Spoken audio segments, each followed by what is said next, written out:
There is one device that not only defined the 2010s in terms of technology and culture, but also dictated much of the decade itself, and it is the iPhone. Now, I realize a lot of you out there are saying, what about other brands of phones? Fine, throw in Androids and Pixels and pretty much anything else similar. It's just that life sure changed since 2009 when a phone was, mostly just a phone. No more than calling others, maybe the occasional text message or quick email. But that compared to today, and a full-scale computer in our pockets all the time that, for better or worse, seems to control our everyday lives. Let's begin with an honest self-assessment. Could you, right now, even spend one entire day without your phone? Could you organize a social outing tonight among friends without the assistance of your phone? Has the phone ever regrettably put you at work during your personal life?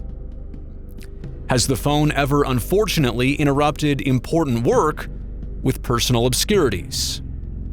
Could you navigate right now in your car with just a paper map and no phone? Has a text chat ever spoiled a situation that a voice call or a real-life conversation could have perfectly accomplished? Has the heads-down act of being on your phone ever made you miss out on real-life moments that were happening right in front of your nose? It gets pretty serious to actually sit down and consider all this. But remember, the iPhone didn't start out this way. It wasn't until the App Store came around a few years later that nearly every facet of our life could be navigated with thumbs and taps and swipes. Booking a flight, banking, home automation, social media, music, television, games, more games. I mean, there is an app for literally everything. And if it doesn't exist today, just check back tomorrow because it probably will then. I realize until now, most of this video and commentary has seemed to come with a negative and pessimistic tone about the phone. But I'm also a person to understand that phones have drastically improved at least 4 areas of our lives. Number 1, how many meaningful photos exist because you now constantly carry a decent camera in your pocket? How many valuable memories were you not documenting back in 2009 that you did here in 2019? Not bad, right?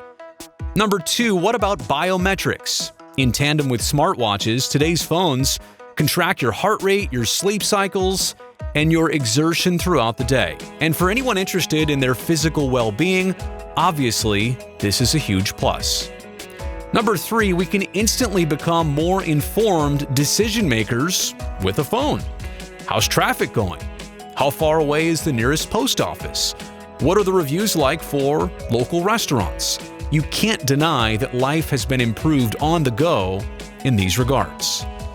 And number 4, FaceTime is the kind of technology that we could only dream about back in the 80s. And while computers have been doing video chat for a while, no mobile device does it easier or better than the iPhone.